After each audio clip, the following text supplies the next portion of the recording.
Hello and welcome to this week's Film Hound podcast.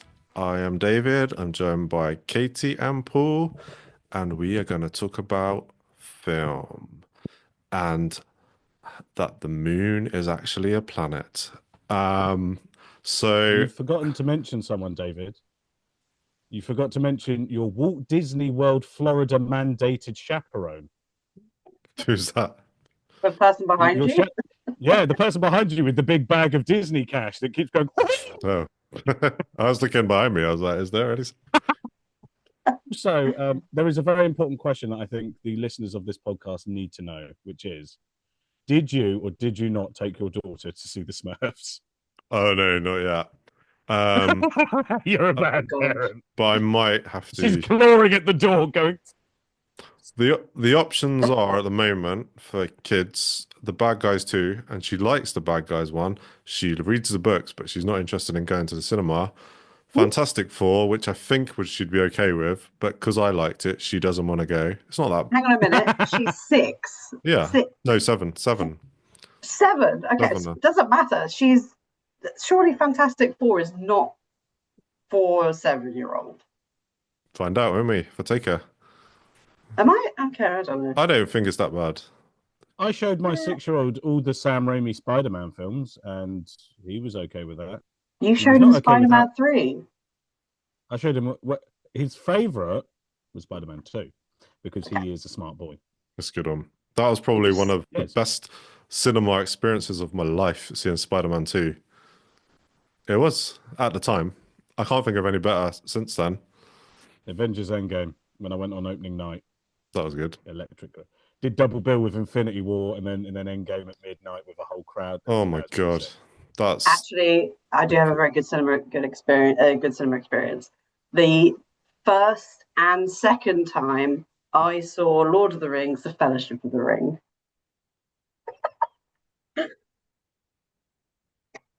Lord of the Rings, more like.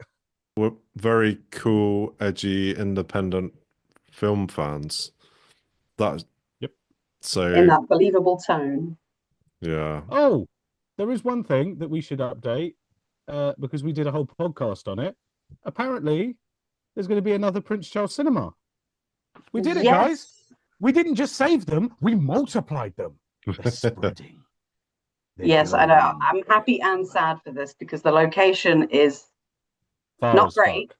It's not great, but at least there's a second location. Where there is is hope yet. Stratford. Did I Yeah, hear? it's in Stratford. They're only going to show Shakespeare films. They should actually. Different Stratford. Yeah. No, it's all the same place. Look, do you want to leave that in? in It makes Paul sound uneducated. Well, we I'll never be honest with you. I was just watching The Wheel, and there was a geography question, and wow, do I not know the country? Wowzers, I do not know this country. I love the geography chat, but with the Prince Charles Cinema, does that mean that they've not sold out, but they're just going to make it a chain now? Yeah. So it's not quite selling out because they're independent, but it's not quite a sellout unless they get taken over, basically. But I know we were saying we've saved them. We've saved them for a certain amount of time because I think this conversation they're going to have with their landlords is definitely going to come round again. But the fact that they made it explicitly clear that they're not closing the central location, they're just opening another location. I think they're just trying to expand. But I think they're hedging their bets. Yes, they are. Yeah, because I think they're like, look, just in case we get kicked out, we're going to find somewhere else. But I will be very sad because it's the only independent cinema that's accessible to me, technically. And it's also great. It is a great place. I do prefer the upstairs now to the downstairs, but that's a personal preference. Let's just hope they show all the Marvel films in Stratford, is what I would say.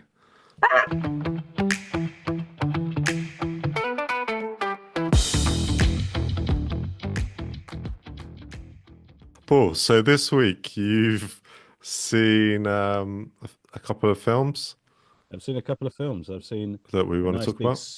big swanky movie in the cinema that might be of interest to the people. Nobody 2. Do you remember Nobody 1 from 2020? Bob Odenkirk, Better Call Saul, but he's not a lawyer. He's punching people in the face. So, but like, I don't know if you guys remember Nobody, but it was basically he was like a former, I don't know, special forces type John Wick-esque person. It's from the guy who wrote John Wick, so you kind of get a vibe that he's out the business.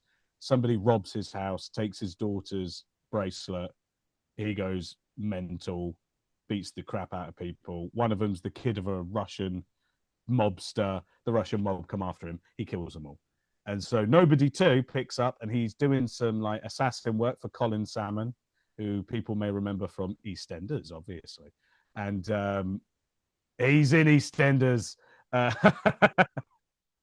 It's been on my list for ages to see, but it's one of those I feel like I'll probably never get around to watching, unfortunately. But is it good enough that it deserves a sequel? Or like, was there a reason? Like, beyond the money reason, was there a reason? Yeah. Yeah, well, it's that, and so like it was fine, but it was very John Wick, but he's not Keanu.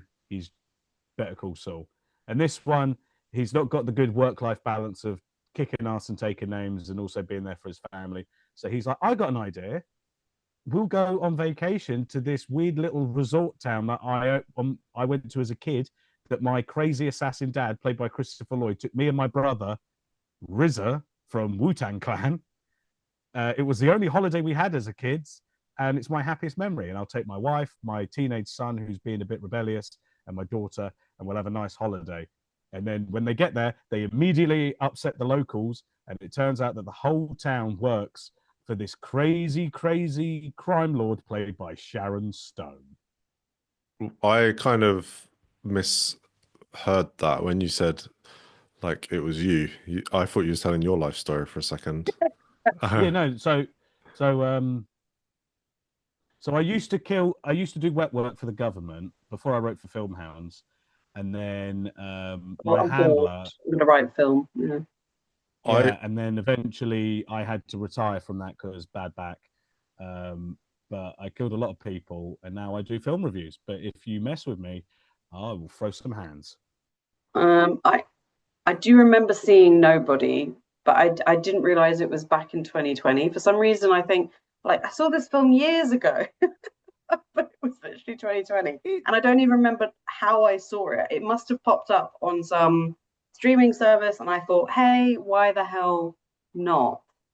But I'm still confused as to why there was a beyond the money reason why there was a sequel. Did they just think Bob's not worked in a bit?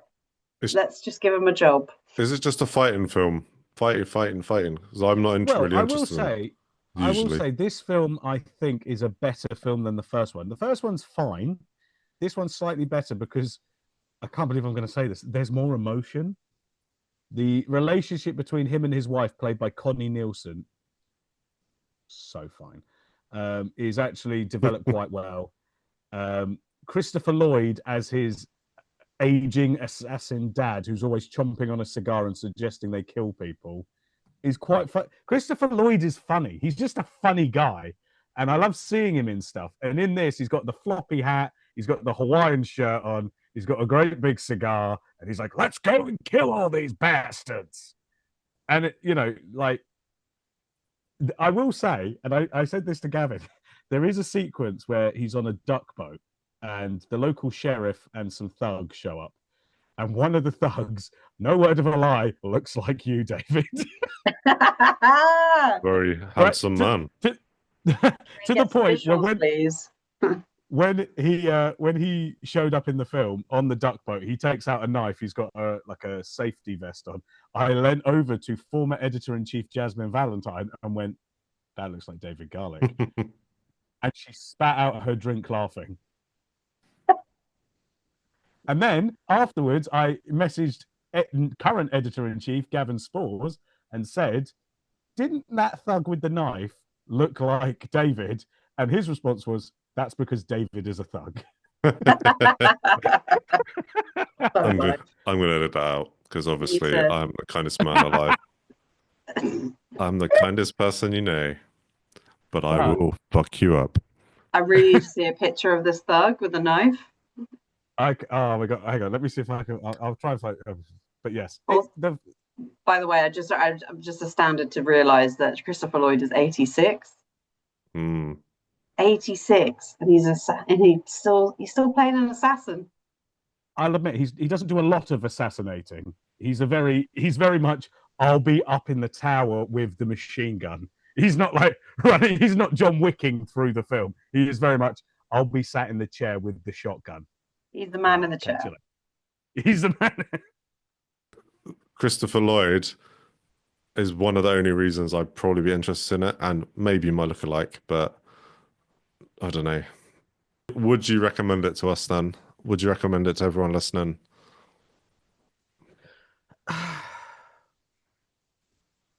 Oof, long pause. I mean, the problem is, right? The problem is if you're stuck for something to watch at the cinema and you got an afternoon free and you got one of them cinema limitless cards, yeah, why not? But no, I wouldn't be like, you must run. Of all the films that are out at the moment, you want to go see a movie, I'd say go see Weapons. Weapons is great. Nobody 2 is fine. Okay. Well, it's not as bad as a different film I saw, though. I will have to watch the first one first, and I'm not going to run out. So I imagine I'll wait till it's on streaming. Yeah, just run to see Nobody. And you don't probably have to run that far. Just pick up the controls. Yeah. I'm sure it's on some streaming service somewhere. I think it's on Netflix. Other streaming services are available.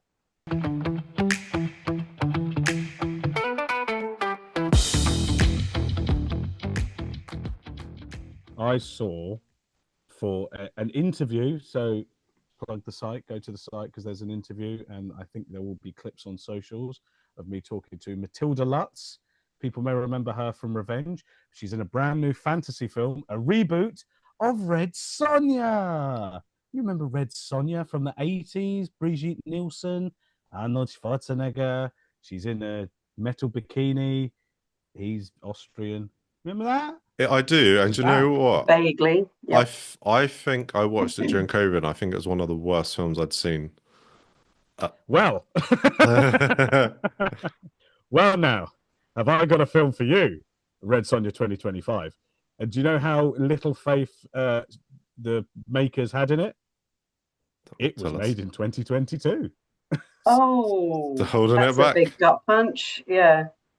It was made like 3 years ago. But I was going to say, another sign to show how much faith people have in a film nowadays is a big show. The film did not get shown in cinemas. It did not get shown on digital. It's out on DVD, guys. This Red Sonja. Yes.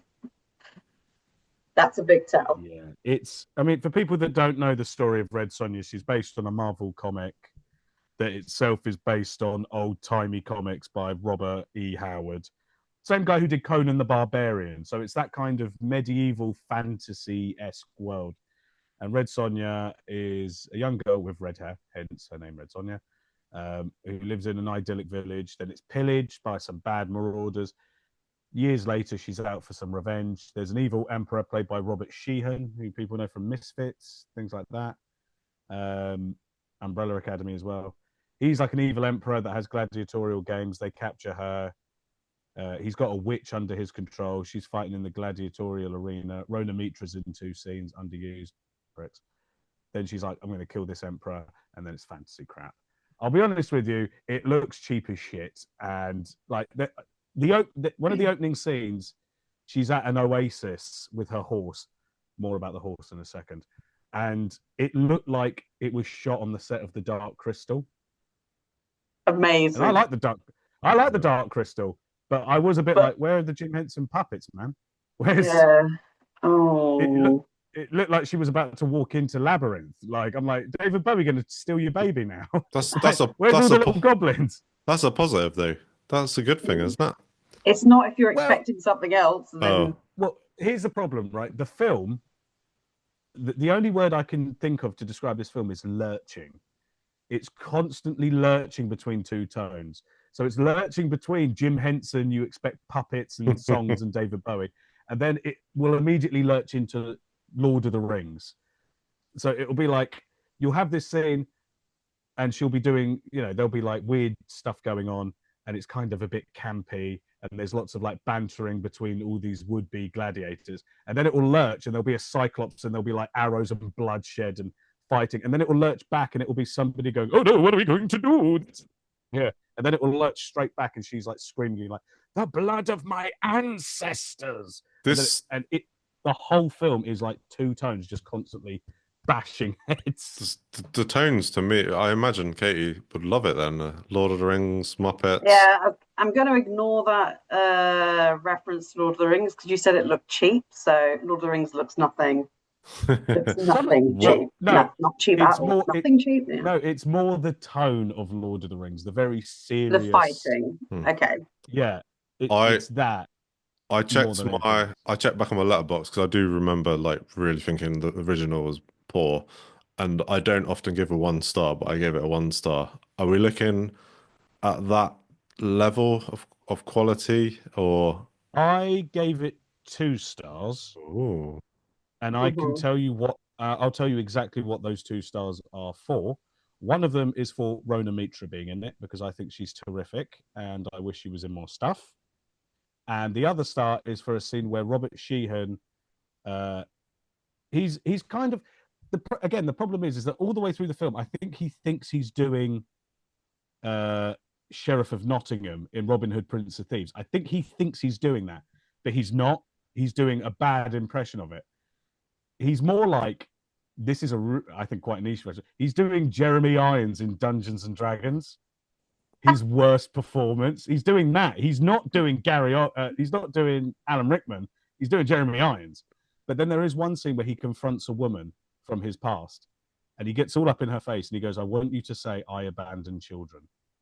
And she doesn't say anything. He says, say it. And he's getting more and more emotional and more intense right up in her face. And he's like screaming, say, I abandoned children. And she finally says it and he kind of breaks down in tears. And I was like, where the fuck has this performance been the whole film? I'm like, this is a good baddie. Robert Sheehan is a good actor, but he's just lately a great actor. He's been given he was good in Umbrella Academy, but we will not talk about the last series because we won't bother with that one. But the first 3 series, he was really good. He's actually a really good actor, but the shit roles he's been dealt with, I don't know, Mortal Engines probably cursed him.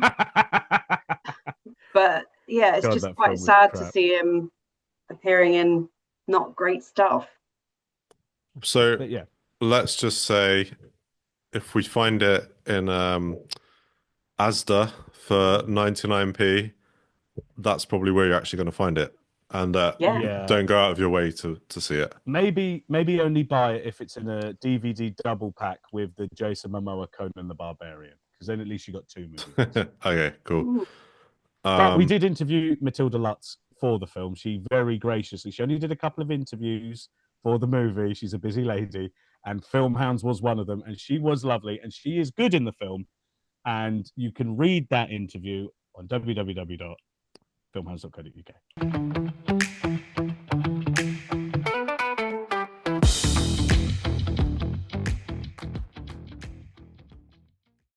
So, David, didn't you watch something as well in America? In America? What, Fantastic Four? We can talk about that again. No, not that one. Something better. You watched something more interesting, something that I may have mentioned in an earlier episode. I think you mentioned it, so I won't go into too much detail, but I saw Sorry Baby. And it's okay, I forgive you. I think we used that joke before, didn't we? Almost definitely. Yeah. Yes, probably. I think it was me. I think it was me that did it last time. But no, it's if a joke's worth telling, it's worth telling twice. But like you said, it's quite a dark. I guess it's dark, isn't it? It's a dark subject, but there are a lot of light moments in it, and it is very funny. Yeah, it's really good, and I think it was what's the actress's name? She directed her first time directing it. Eva Victor, yes. Eva Victor, that's the one, and it's really good. A24 again. I think every film we talk about is brought out by A24 now. So I feel like we don't need to. I don't think we need to.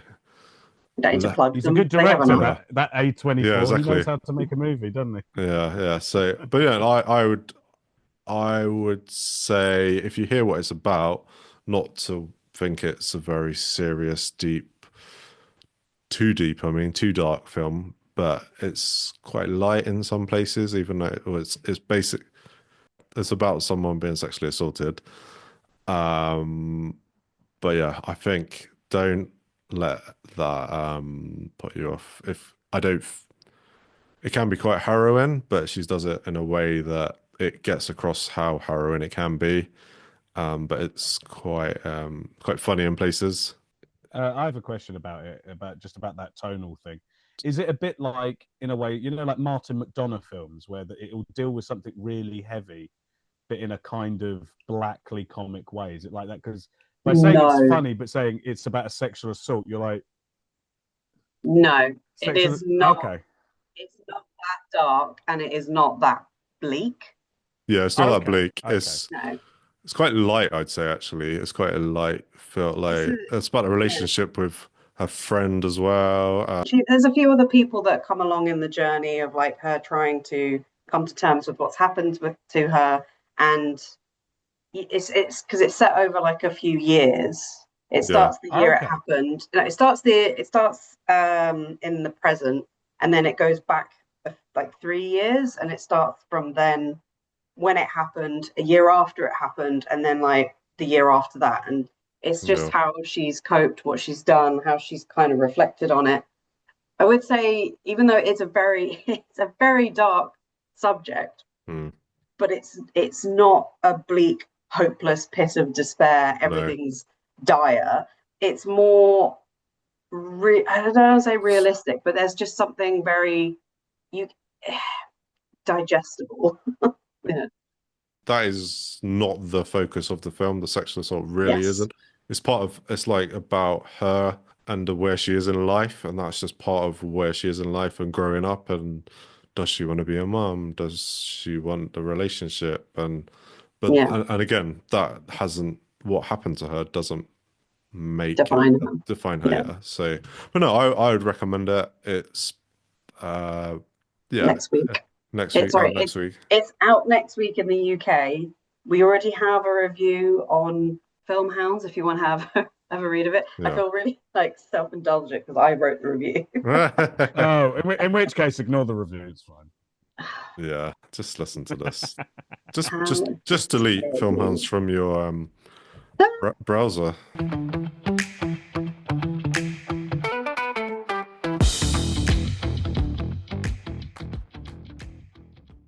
Way to it's not a very clear-cut point, but to round this all off, I didn't actually see anything new or exciting. Actually, that just Thanks. gives away exactly what I was going about to lead into, because the only thing I have done is reviewed a film for Fright Fest, which is happening this coming weekend, if I'm correct. So, Fright Fest is not a season; it's a state of mind. We are Well, all Fright Fest. I am I was going frightened. to say because Film Hounds is covering the shit out of it. Like, Oh yes. quite a few of our writers, and leading the charge is Becky, obviously our Queen of Horror. So yeah, keep an eye out on the Film Hounds website for all Fright Fest excitement and reviews, and obviously the one I've just panned without even saying what it is. Well, I'll leave that for people to discover for yeah. themselves. I think I was a bit generous in my rating, but hey, what are you gonna do? Have you written it? Yeah, I've already written the review and it's already been scheduled, so it's Okay. out there. I'm not going to name it because I think I gave it a higher rating than I think I should have, but I think my review was fair. It's a mystery. It's a great mystery. Hopefully someone listens to this and will be like, what is it? What is it? And Yeah, and they're like, "Oh my god, you bitch! You gave it that." Any interaction's fine. um so I was just this is just a random thing I thought of came into my head. So I was watching Disney 30th anniversary show Clang. of Lion King at the Hollywood Bowl. Yes. Sick. Great, love it. Except one thing. This will take it to a tangent, but basically, I remember 1994, however old I was, 8 maybe. A I baby. I went to see the Flintstones film instead of Lion King because I can't see everything nowadays. There wasn't a unlimited cinema back then, as far as I remember. It was cheaper though. It was like £3 for an adult to go to the cinema. Hey, we're not rich like you, Kitty. For an adult, oh my God! So for a kid, it would have been much cheaper. Well, maybe Well, time yeah, but time was you're a thing. forgetting inflation though. So like Yeah. deflation. So like with inflation, that £3 is like £40 now. So like actually, Okay. fuck you. Well, But fine. I saw the Flintstones, so I think I chose right. Let's just say that. I was say because we saw Flintstones, we saw Lion King, we saw I was gonna say James the Giant Peach and 101 Dalmatians, but those two films were later. That Hollywood Bowl thing 94. is really good though. Yeah. The Hollywood Bowl is great because they do some of the stuff from the theatre show, they do some of the stuff from the remake. Boo. They bring out lots of the old cast. Jeremy Irons does Be Prepared. It's great. They bring out Ernie Sabella, Nathan Lane, and Jason Weaver, who was the singing voice of young Simba, and they do Hakuna Matata. And then they ruin it because they do I Just Can't Wait to Be King. And as young Simba, they cast whatever Kim Kardashian's daughter is. Oh, did they? No, I haven't got that far in. no. Right, I don't want to slag off a kid. Oh no, I did. I didn't hear who it was. She's so bad. She was really bad. I was watching. I didn't know who it was, and then I was like, "It's not good." I'm pretty certain. Is it Northwest? It's Kanye and Kim's daughter, but they're all like, they're doing. I Just Can't Wait to Be King. They've got all the costumes from the theatre show. They've got the guy who plays Zazu in theatre with the puppet doing all the. I think it's time that you and I arrange a heart to heart, and she's like, "Kids don't need advice from Homer's for a star," and it's like. Just because your mum is famous and your dad is insane does not mean you get to trample all over my favourite film. No, get off the stage. Get all the Kardashians off the stage. Push them all. I genuinely was like zoned out. I didn't hear the intro, and then she wasn't good. But I just thought it was like a school. They're like, "This is someone from a school that's been chosen." No. That would have been better. Yeah, she wasn't good. I think her name is Northwest. It's Kim Kardashian because it then cuts very tellingly to Kris Jenner. Kris Kardashian, what they call her, the momager, just like, and it's like, with dollar signs rolling in her eyes, and I was like, gross. Oh God, they're a scourge on the. It's honestly, I would say watch it just to see how, because the thing is, and people will be like, oh, that's really harsh. He's just a kid, and it's like. Okay, but if you see the Lion King on stage, there are kids playing Simba and Nala week on week, 8 performances and Matinee Tuesday, and they are on point. They got the marks. They're doing the dancing. They're doing the singing. They're like 7 years old, and they're like hitting their marks like an absolute pro. And then you got this fucking nepo baby just prancing around.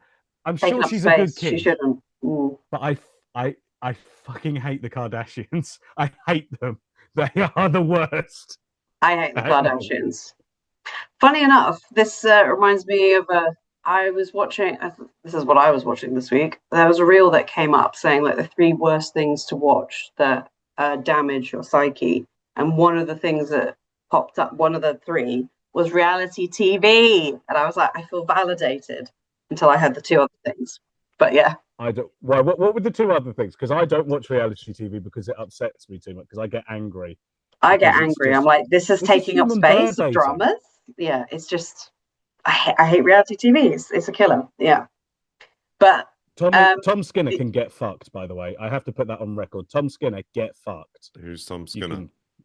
He's the Bosh. I like egg and chips. I'm a British man. I was on The Apprentice, but I lost. Why are you still on my fucking television if you lost The Apprentice? You lost a game show that's made by an old wizened testicle. You couldn't even win that, and now I've got to see you on telly all the time. I hate him. Alan Sugar didn't make it. It was the BBC who made it. So and Paul, they're at fault. You can phone LBC about this.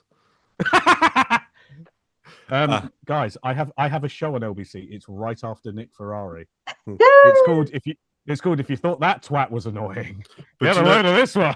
But I will say, you got to let these people have a chance, because people like Ryland are quite talented. And... I do like Ryland. I like his mum. His mum on Gogglebox is so funny. No, Gogglebox is literally the first sign of the apocalypse.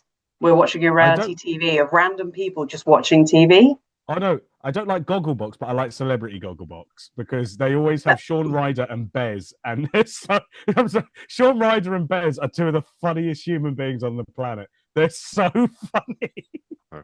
Reality TV rots your brain. Anyway, so this study was saying, what were but the other two really broke my heart, because one was horror films. Rot your brain, yeah.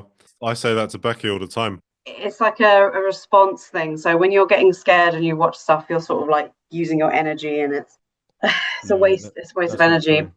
I don't agree with that one, but I'm being biased because I'm like, I hate reality TV. Yeah, it's a waste of space. I was like, but I'm getting into horror films now, so like, oh, this seems unfair. But the third one really ruined everything.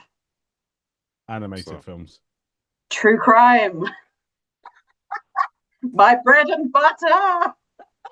I will say that I enjoy a bit of true crime here and there. I'm not going to be like I'm above true crime. I will say though, there is too much of it, and not all of it is ethical. I will say, but I think true crime is a very, very short step away from it becoming a reality TV or reality doc or whatever. So that's the only thing I will say, but I do enjoy a well-structured documentary that's informative and interesting. Yeah. I think it's happening a lot that they're turning actual crimes into kind of blood sport, and I mean, not to be too controversial, but the whole Johnny Depp Amber Heard, whose side are you on? Let's watch it like it's a boxing match. It's like, no, this is about domestic violence, and this is actually not funny. This is a very serious thing between these two people that we should not be placing bets on. Like, so I think that's the cult of celebrity, though. That's a whole other thing. Yeah. Cult of celebrity is messed up. I think it's how you present the true crime. I think focus on the victims, not the perpetrators, because most people that commit horrible murders and rapes and things are pricks. I think it should be balanced, because sometimes it's an interesting story, but like, it should be balanced. Things keep getting made because people keep watching them. People watch them, yeah. No, people do, and they wear, Myra Hindley on a tote bag, and I don't know. There's a balance, and I don't think they've hit the right balance yet. I think your algorithm is directed to these people. All this stuff you're saying about these serial killers. And all that, I don't get any of this. I don't watch. I don't get any of this, and I watch a true crime documentary. Do you know what the problem is? Is that if you watch one thing like that, then Netflix go, "Oh, did you enjoy that? Well, guess what? Because my dad had a really perfectly curated Netflix algorithm of like independent Polish cinema and world cinema and all this stuff, and he was very like, they're always offering me the best of world cinema. And then he let his stepdaughter use his Netflix, and she watched like Despicable Me Too. And he was like, where's all my that's mine. Is his bloody Secret Life of Pets or whatever. He's like, I don't want to watch that. I want to watch Color Trilogy.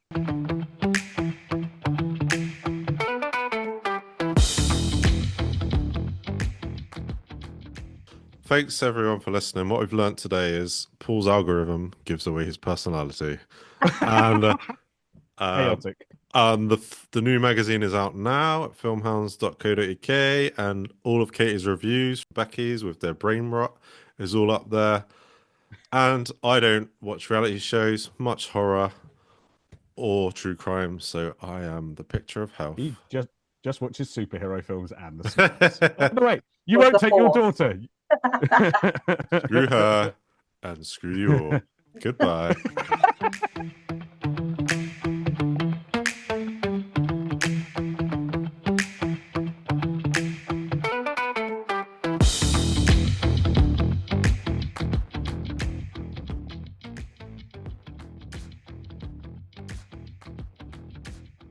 True crime. My bread and butter.